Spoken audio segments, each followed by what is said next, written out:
Hola a todos y bienvenidos a este nuevo podcast de Un Minuto en Nueva York. Un podcast hoy donde, dejando ya un poco de lado los temas domésticos y de gastronomía, que probablemente retomaremos en otro podcast porque la vida da para mucho, hoy vamos a hablar ya de un tema más relacionado con la historia de Nueva York, la historia de Estados Unidos y también la historia del mundo y las grandes personalidades. Vamos a hablar del Four Freedoms Park, el parque o monumento que encontramos en la isla Roosevelt, en medio del East River, y que conmemora, celebra o homenajea el discurso dado por el presidente Franklin Delano Roosevelt en su discurso a la nación, en el debate o en el discurso sobre el Estado de la Unión de 1941. Y para situarnos, pues como bien decía, este memorial o este parque se encuentra en la punta sur de la isla Roosevelt, que está en esta isla ubicada en el East River entre Manhattan y Queens. Bueno, ¿qué es el East River? Bueno, sabéis que ya lo he dicho alguna vez, Manhattan se encuentra flanqueada al oeste por el río Hudson y al este por el East River. El East River realmente no es un río, sino que es un estrecho que separa Manhattan de Long Island, que en la parte de Long Island donde encontramos los boroughs o barrios de Queens y Brooklyn. Y ya más al norte, el East River es la separación entre Long Island y el continente americano, propiamente dicho, que tiene pues la costa norte de Nueva York, Connecticut, Nueva Inglaterra, etcétera. Esta isla, que nunca no se llamó siempre de esta manera, sino que se llamaba Welfare Island, en los años 70 se cambió su nombre a Isla Roosevelt, en honor al presidente, pues bueno, por unas circunstancias que ya veremos más adelante. Hoy en día consiste ya pues un pequeño barrio de la ciudad, ¿no? Está perfectamente urbanizado, existen construcciones pues un tanto decadentes, ¿no? Veo aquí que se están haciendo obras, ¿no? Pero también se está construyendo mucho dentro del actual boom, no diría boom, pero florecimiento del mercado inmobiliario en Nueva York. Justo por encima de la isla pasa el puente Edcott, o el que es popularmente llamado Queensboro Bridge, que nos lleva desde Manhattan a la altura de la calle 59-60 hasta el distrito de Queens. Información práctica para llegar aquí a la isla Roosevelt. Bueno, tenemos dos opciones, por tierra o por aire, ¿no? Por aire o bajo tierra, mejor dicho. Primero, desde la calle 59 con la segunda en Manhattan podemos coger el funicular o el tramway, que es pues eso, un funicular colgado, ¿no? Que una gran cabina donde entra bastante gente. Pues nada, en un par de minutitos nos cruza el East River paralelo al Queensboro Bridge y llegamos aquí. La otra opción, también podemos coger el metro. Ahí en la propia isla Roosevelt hay una parada del F-Train. Esto lo digo así porque, consejillo en cuanto a inglés, aquí a las líneas de metro no les llaman line, ¿no? Como hacemos en Madrid o incluso en Londres, eso, sino, por ejemplo, aquí si es el F no le llaman F-Line, sino the F-Train, sería el consejo. Por si venís y lo preguntáis para que os entiendan a la primera, porque a veces si no dices las cosas tal como son, el personal no se cosca a veces. ¿Y todo esto a qué viene? Pues a la histórica figura de Franklin Delano Roosevelt, hay que decirlo bien, como se pronuncia. Un presidente muy importante, fue neoyorquino además, nació el 30 de enero de 1882 y falleció el 12 de abril de 1945. Era del Partido Demócrata y fue el 32º presidente de Estados Unidos. Y curiosamente ha sido el único presidente en ganar 4 elecciones presidenciales en esta nación. O sea, la primera en el año 32, después en el 36, en el 40 y finalmente en el 44, un año antes de su fallecimiento. Es más conocido por ser el presidente que lideró a Estados Unidos durante la Guerra Mundial, ¿no? Durante la cual, como os decía, pues ya casi al final, todavía sin caer el régimen nazi, falleció y tuvo que asumir el cargo Harry Truman.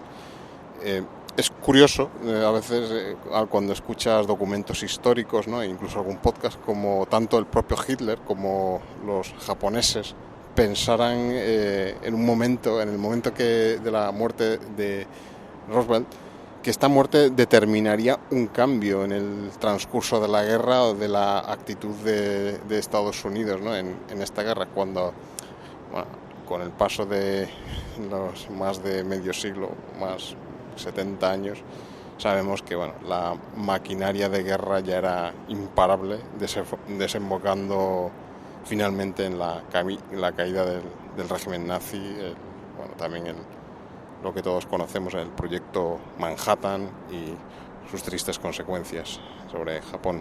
Ahora podemos decir que es uno de los presidentes más importantes que ha tenido esta nación, junto con George Washington, que fue primer presidente, Abraham Lincoln, el propio JFK, y precisamente por liderar el país en un momento que era decisivo para el mundo realmente, como fue la lucha contra el nazismo y el fascismo en Europa, una lucha que la corriente no intervencionista que existía en Estados Unidos por aquel entonces se negaba a acometer, pero que más tarde los hechos ocurridos en Pearl Harbor y el empeño de Roosevelt de ayudar a sus aliados de Gran Bretaña y Francia, pues llevó definitivamente en 1941 a la implicación total de Estados Unidos en la guerra en Europa, con esa declaración de guerra al Tercer Reich de Hitler, cuya caída y derrota final, pues por pocos días él no llegaría a ver. Pero vamos a entrar ya más en detalle qué es eso del discurso de las 4 libertades, ¿no? Por ubicar un poco el monumento que estamos visitando o describiendo. Millions of free men and women, and its faith in freedom under the guidance of God. Freedom means the supremacy of human rights everywhere. Our support goes to those who struggle to gain those rights and keep them. Our strength is our unity of purpose. That high concept, there can be no end, save victory. Entonces, deciros una pequeña nota, que es que se conoce este discurso de las 4 libertades, el Four Freedom Speech, como el discurso del Estado de la Unión que dirigió FDR, como le llaman aquí, al Congreso el 6 de enero de 1941. En su discurso, Roosevelt propuso como metas 4 libertades fundamentales que todas las personas, y esto entrecomillado, en cualquier lugar del mundo deberían disfrutar, que a saber serían: 1. Freedom of speech and expression, es decir, libertad de expresión. 2. Freedom of worship, es decir, la libertad de culto o de creencias. 3. Freedom from want, es decir, la libertad de vivir sin penuria. Y 4, y por último, freedom from fear, es decir, vivir sin miedo, libertad de vivir sin miedo. Bueno, las 2 primeras de la lista, estas 2 primeras libertades que enunció Roosevelt, estaban ya proclamadas en la primera enmienda de la Constitución de los Estados Unidos, pero las otras dos, y especialmente la tercera, la de libertad de vivir sin penuria, iban más allá de estos valores tradicionales, ¿no?, de los derechos fundamentales, ya que implicaban una apertura a los derechos sociales y económicos, algo importante y que se está debatiendo mucho hoy en día. No tenemos que olvidar que este presidente fue el impulsor del llamado New Deal, es decir, un programa federal de inversiones del Estado en grandes obras públicas en el país, que iba encaminado a reactivar la maltrecha economía norteamericana y, bueno, también de todo el mundo, después del crack bursátil de 1929 y que fue muy difícil de remontar, ¿no? Se me ocurre así sobre la marcha una analogía con el famoso Plan E de infraestructuras en España. ¿Qué os parece? Bueno, son opiniones.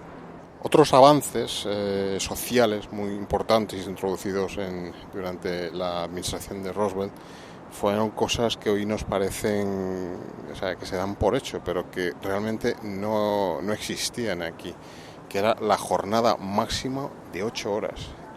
También el salario mínimo, o sea, establecido por el gobierno federal, o cosas como la vivienda social, que es un tema por lo que se recuerda mucho a este presidente.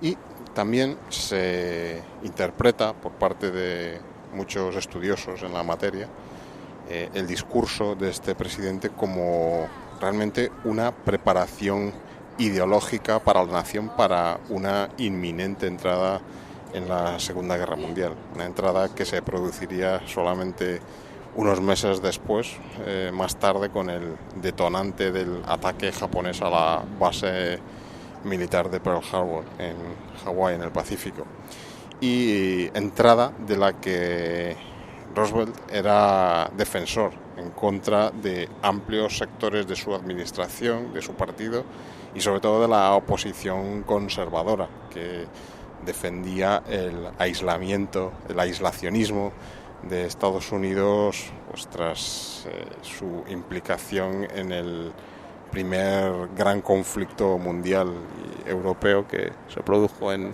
Europa en 1914 y que, bueno, dejó un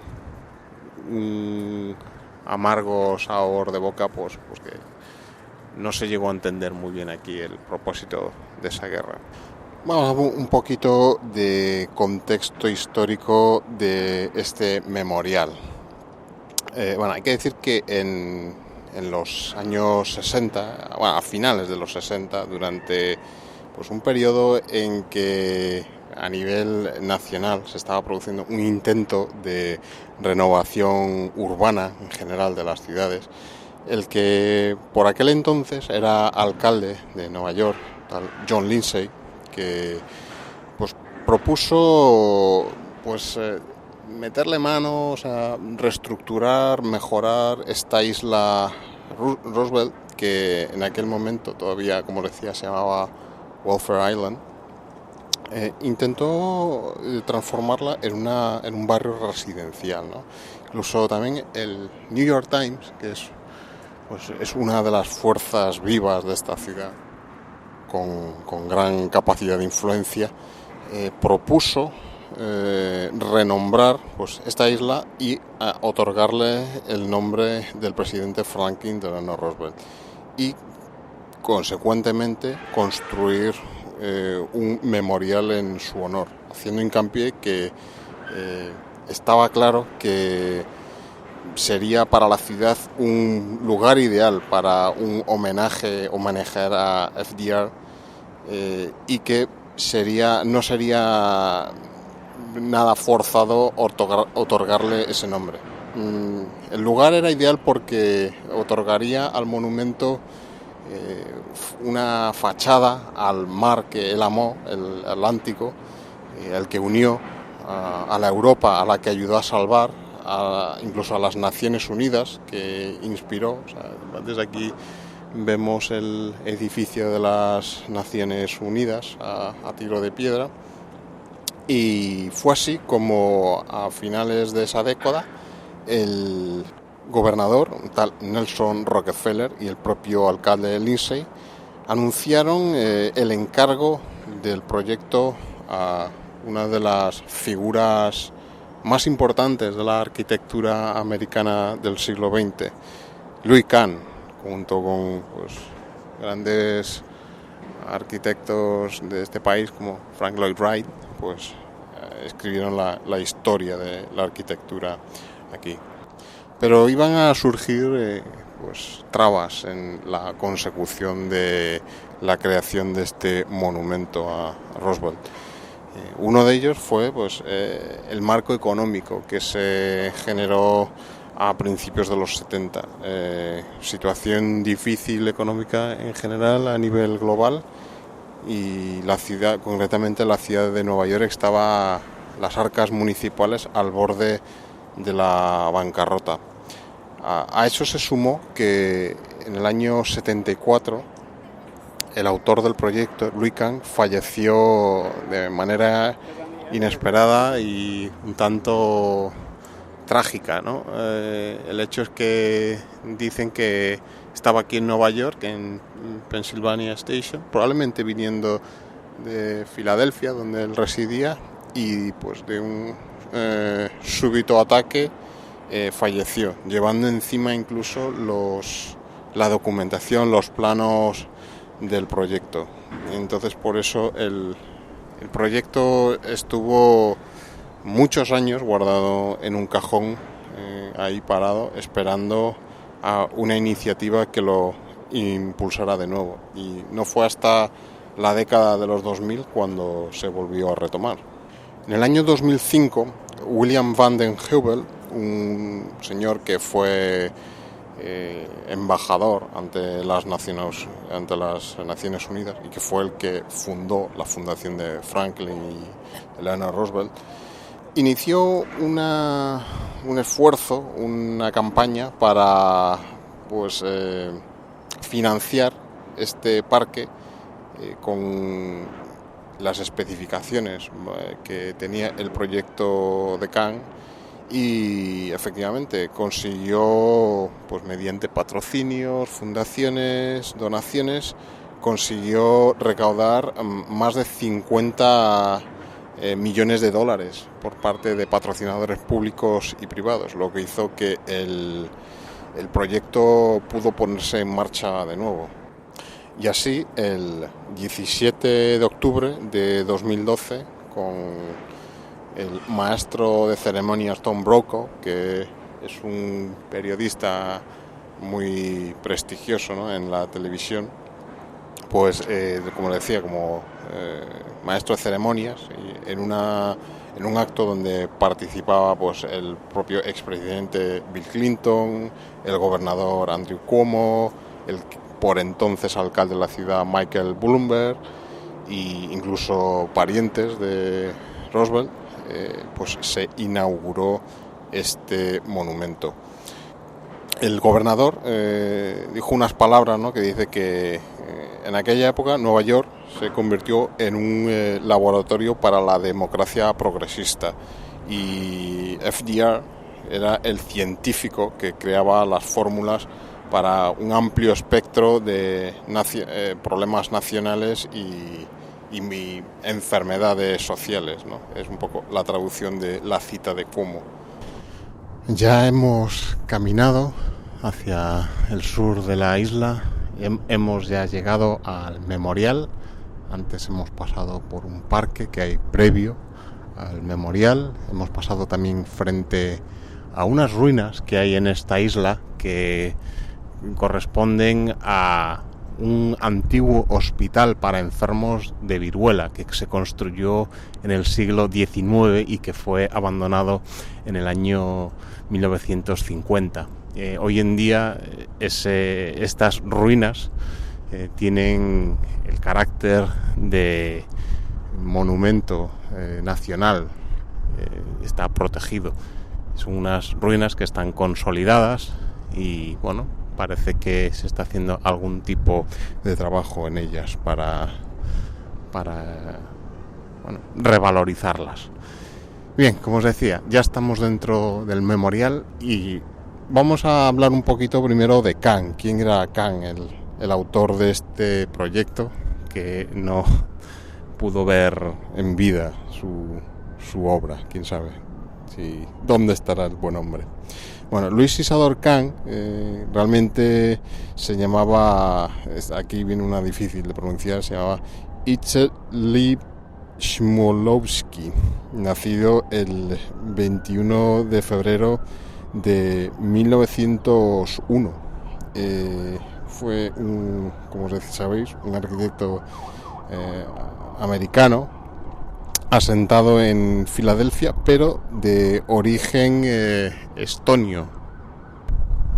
Se asentó en Filadelfia y después de trabajar en varios estudios de esa ciudad fundó el suyo propio allí en 1935, mientras que también fue profesor en la Escuela de Arquitectura de la Universidad de Yale entre 1947 y 1957. También posteriormente enseñó en la Universidad de Pensilvania.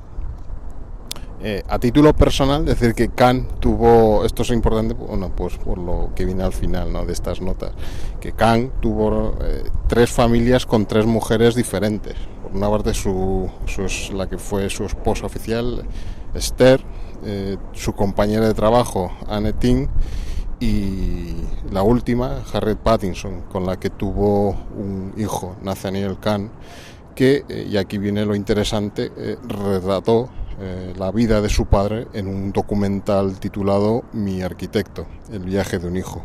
Este documental fue nominado a los Oscars de 2003 en la sección de documentales, y en él participan renombrados arquitectos como Frank Gehry, Philip Johnson, Pei, Stern, pero también muestra el aspecto personal, ¿no?, y las complejas relaciones familiares que tuvo, como también las inusuales circunstancias de su muerte.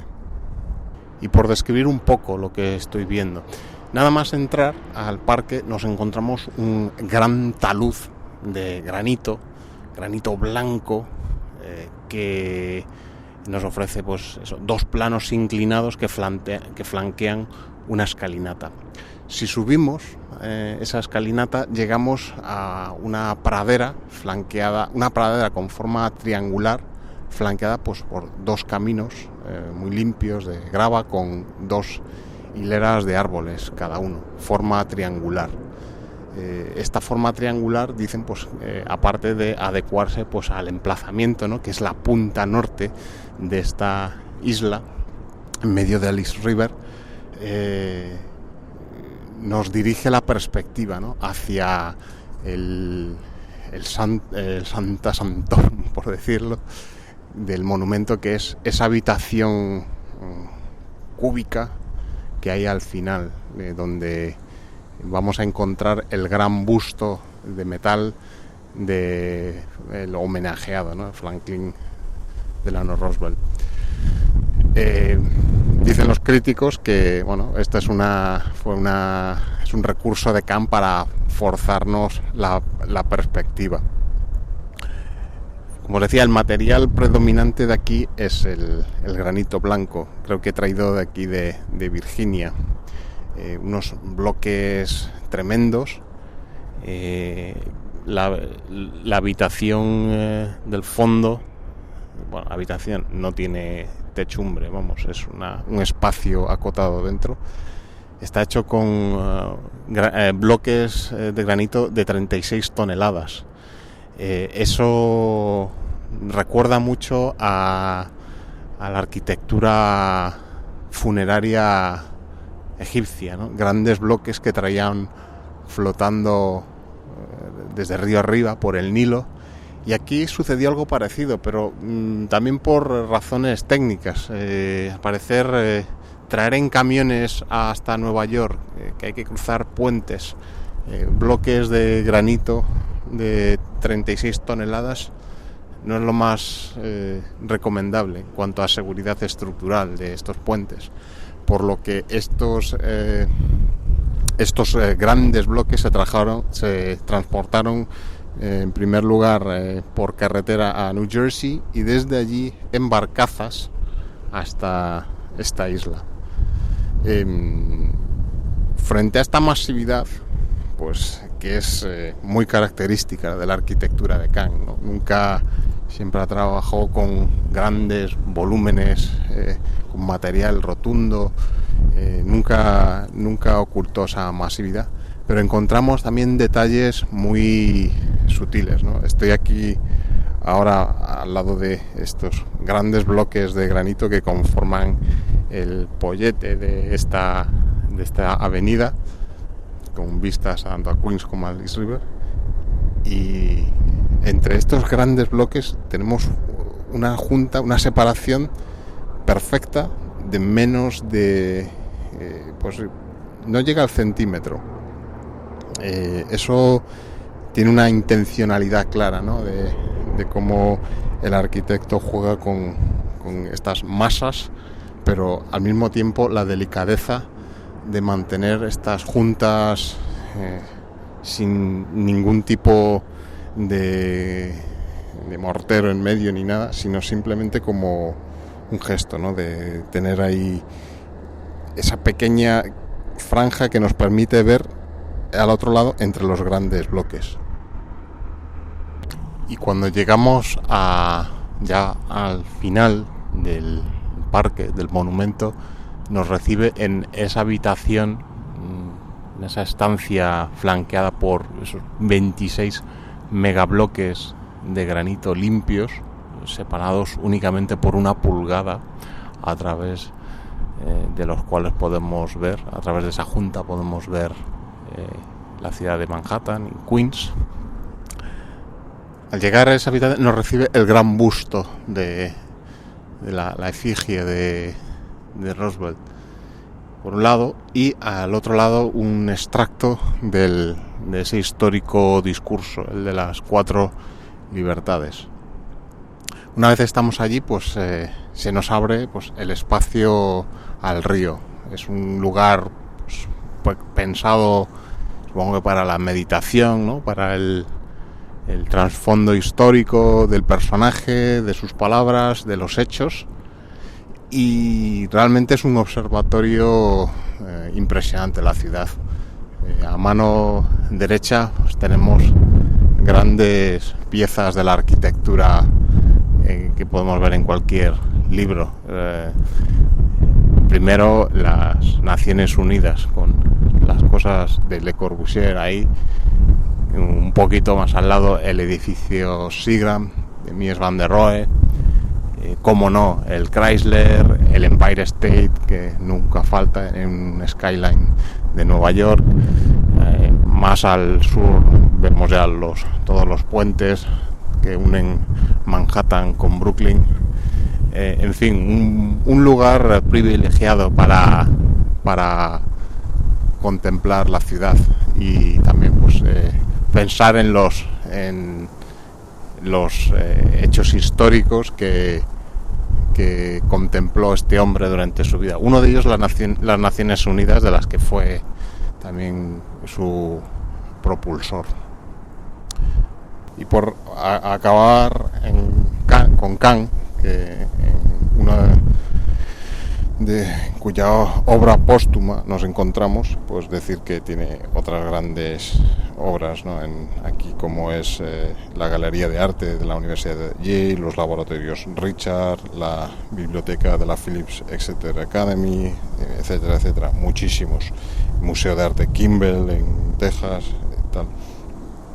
A nivel personal, a mí yo descubría Kang nada más empezar los estudios de arquitectura, el primer mes, mediante una cosa tan tonta como aprender a dibujar, ¿no? Aprender a representar un edificio, en este caso pequeño. Nos mandaron representar la casa Esherick, una casita pequeña que Kang hizo aquí en Pensilvania.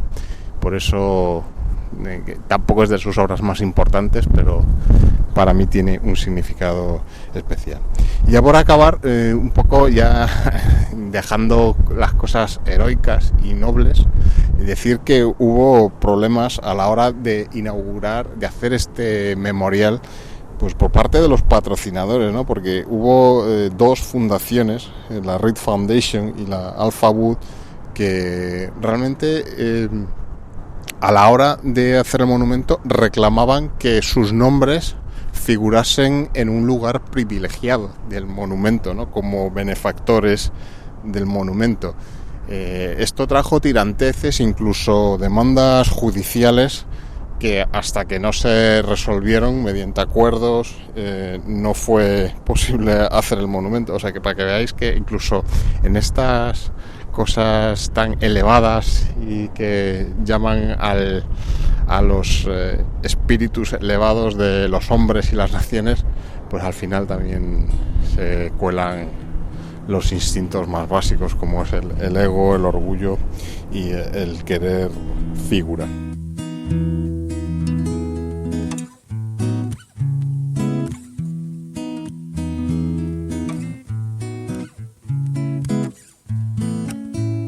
Bueno, pues nada, espero que os haya interesado este podcast sobre el Four Freedoms Park.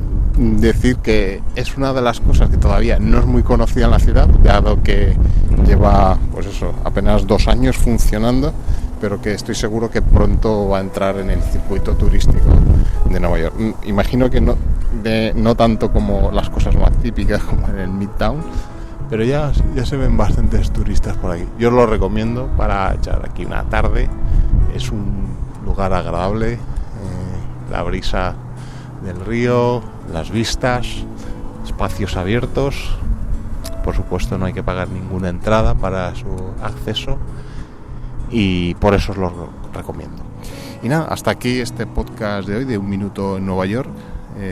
Doy las gracias por escucharlo y os emplazo para que nos escuchemos en el próximo. Un saludo. Adiós.